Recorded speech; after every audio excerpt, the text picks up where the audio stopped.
Hey guys, what's up? It's Doubtfull here with another jungle guide, and today I'm going to be going over the recently released and long-awaited Wukong rework. I've been super excited for this champion, and I'm really excited to get this guide out for you. Okay, so today I'm going over the runes, what to build, abilities and early pathing, and then finally how to combo on the new Wukong and get the most damage out of your abilities. So let's get started right away, just hopping into the runes. Now there's pretty much one commonly accepted rune that everybody's taking, and you can probably guess it. It's Conqueror.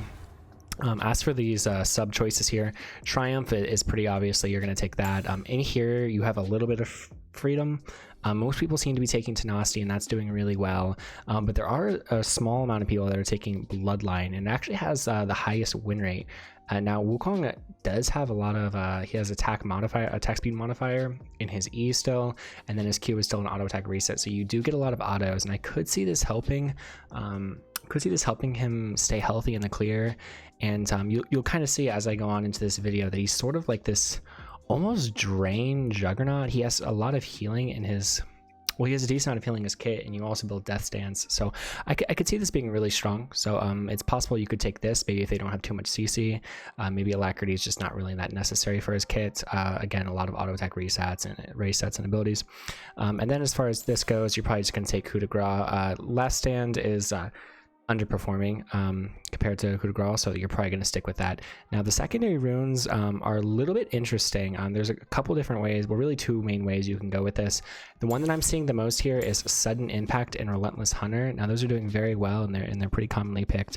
There are a few people that take Ravenous Hunter, again with the extra healing, kind of becoming this weird sustained tank juggernaut killer. Really cool and interesting.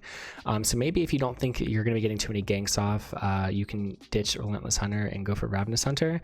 Alternatively, in a build that I'm really liking and interested in, is you go for the Resolve Tree, which you don't see on too many junglers. Lately people, I've seen Tarzan take this on Graves, and so I was kind of excited to try this out for Wukong. You go Conditioning, and then you can go Overgrowth or Revitalize. Maybe if you have a healer on your team, you would take Revitalize, but if not, maybe just go Overgrowth. That's kind of how I've been doing it. This just makes you super tanky, and you have other natural tanky modifiers in your kit that, again, I will go over in a little bit. So this is a choice, and then there's also, you know, the classic Magical Footwear plus Cosmic Insight. CDR is kind of nice on Wukong, so you can also go that. Now, as far as these go, I've been taking Attack Speed, helps you with your clear a lot. It's just nice to have. AD, obviously. And then, actually, you really don't want to take armor on this champion. He has so much built-in armor into his kit from his passive that really, I think MR is... AP dealers are pretty much always going to be your weakness on this champion, so I think it's probably best to grab this. Alternatively, you could grab HP, but I think MR is the best. And that's pretty much it for as far as the runes go. I like this if you're going to go for the tanky build, and that actually means you're going to be building Cinder Hulk, which might sound crazy, but we'll get to that in 1 second. But if you don't want to go Cinder Hulk, then probably this is your best bet, or this. So yep. All right, let's get over to the build. Okay guys, I am here to show you the build, and my camera was actually too big, so I had to make it a little bit smaller so we could fit everything in here. But as you can see here, these are sort of the two different options you have as far as build path goes. Let's just start with the first one. What I think most people will do, I'm kind of this weird freak that whenever there's a new champion, a new rework, the very first thing I think is, can I build this tank? I don't know why I do that. I don't know what's wrong with me. Is anybody else like that? Let me know. I literally did that with Fiora, by the way, when she first came out. Tank Fiora wasn't really great, but Tank Wukong, actually, as it turns out, and I say tank, you actually build full damage other than the jungle item, but it actually has the highest win rate right now. But let's just start off with the warrior, what I think most people are going to want to build, because, you know, damage, fun. If you're going to go for the warrior build, you actually really should be building a Tiamat to help with your clear. Wukong's clone, it doesn't do that little spin attack at the end that it used to, which gave you some nice AoE damage and applied talisman burn to all of the mini camps. You don't get that anymore. So you're really going to want Tiamat in order to kill Krugs and especially Raptors somewhat efficiently. So I definitely recommend that. And then after that, you obviously go Warrior. Then you have you kind of have an option here of going Triforce or Black Cleaver. Maybe go Black Cleaver if you're super far behind, but Triforce kind of, it has a significantly higher win rate right now. Through it's like a 5% higher win rate, so Triforce is definitely the way to go, top lane or jungle. And then after that, we're going to be building Death's Dance, which is super good on this champion. Again, we're going to become sort of this sustain bruiser juggernaut champion, which is super cool. And then I've never actually gotten further than this, but you probably want to go Guardian Angel or Spirit Visage after that, depending on whether you need armor or MR. Again, Spirit Visage, healing, OP, yes. Now, the next option, and this option I am leaning heavily towards. There aren't really enough games to say for certain, but at every elo, no matter how you look at it, Cinderhulk performs better than Warrior. I think Wukong, a lot of his damage comes from his ult, and which does percent HP damage. It doesn't really rely that much on AD, and you just want to survive really long. You get a bunch of a lot of free armor from his passive, and you get health regen based on like your total health. So building health is actually super effective. And also, somewhat surprisingly, I just played a game and I decided to pay attention to how much damage the Immolate passive or active or whatever you want to call it, I guess it's a passive, from Cinderhulk does. And that's when you CC somebody, like it does this sort of AoE burn, and that actually does like a lot of damage, as it turns out. I was dealing like 500 damage in a fight or two with it. I don't know, it was crazy. It does like a lot, and that's not counting the normal burn damage that it does. So it actually does give you a lot of damage, and obviously makes you tankier. And that's what you want in these fights. You just want to live as long as possible, and just keep, regenning from all of your healing and your passive. And then it also lets you dive the backline more. You guys, we're gonna get sort of into this later in the video, but you're not this one-shot assassin anymore. That's just not what Wukong is. A lot of his damage has been lowered, but he just has a lot more survivability techniques, and he's honestly so much fun to play right now. I'm really excited to get into that. But I honestly, I don't remember if I said anything else, but the rest of the build here is the same.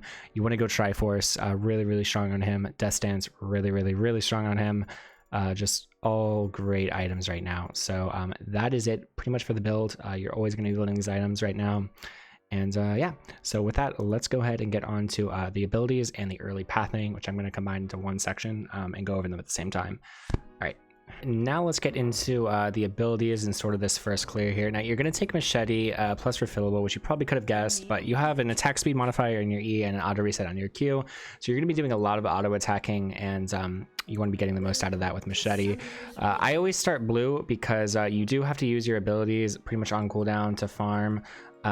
You could do red over to blue. I don't know. It's really not that important exactly what clear you do. It's not like Shyvana, where there's a really super specific clear. But what I do usually is start blue with my leash, go Gromp, Wolves. Usually I do Raptors and red, and even sometimes Krugs, but a lot of times I'll just go over here and test the Scuttle Crab at 315. I'm going to be doing this leashless, so it might be a little bit different.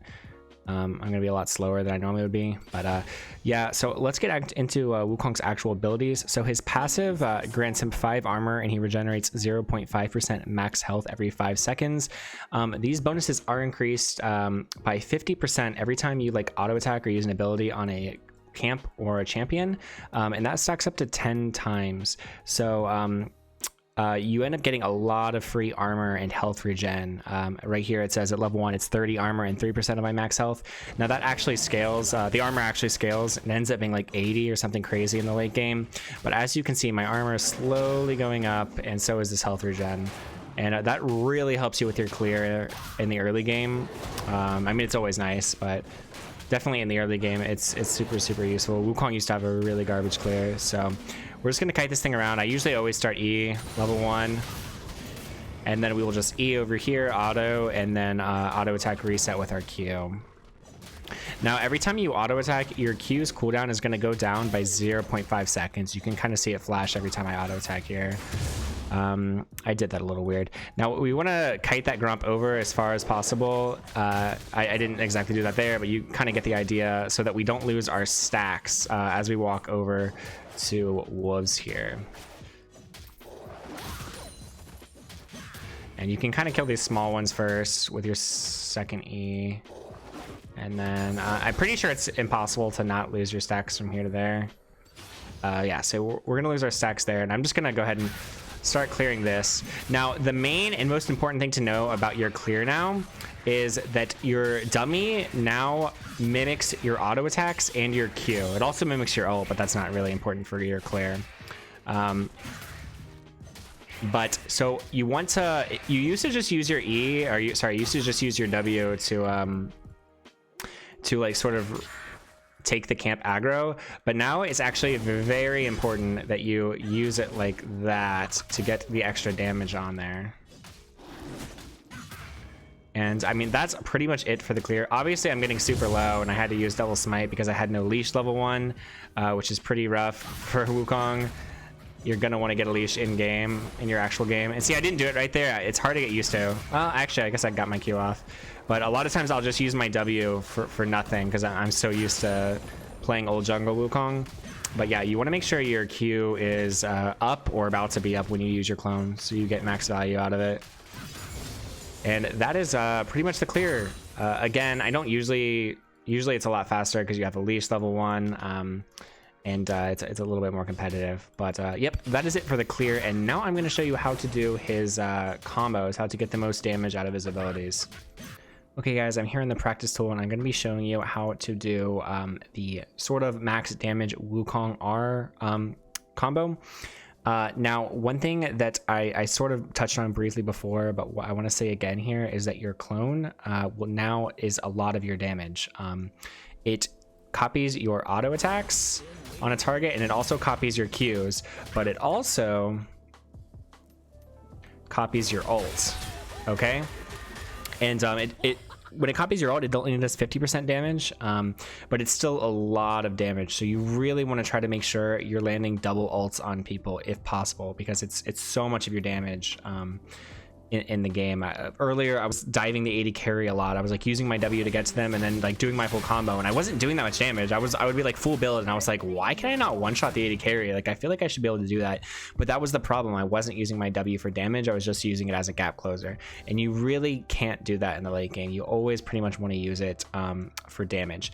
Now, the combo goes like this. We'll see if I get it right the first time. I'm kind of learning this champion myself here. But what you want to do is E, W, auto, Q, R, and as quickly as possible. So it should hopefully look something like this. Okay, and look how, did I just do it again? Okay, wow, no, your R comes off cooldown so quickly, or sorry, your Q comes off cooldown so quickly. And it's important to note that you can cancel your R by activating your abilities here. So watch this. We're gonna go E, W, auto, R, Q, something like that, and our Q is already off cooldown that quickly. And then you can R them again. Now, that is something that is new. Wukong can now ult twice, which is pretty cool. It's super, super useful in team fights, obviously, and just this really cool part of his kit that I love. It just makes him so interesting and fun to play. But, I mean, that is pretty much it for the combo. Now, when you're ganking and stuff, if you think you have the damage to kill people, you can still come out from the brush and just W, so you're like, you show up like right around here. Okay, I did that weird. I don't know why I stopped moving. But you'll show up like right here in the map, kind of like Kha'Zix, and just E onto them Q. Get a lot of free ganks like that. But if you do need the damage, you have to actually flash onto them. Let me put a thing out here real quick.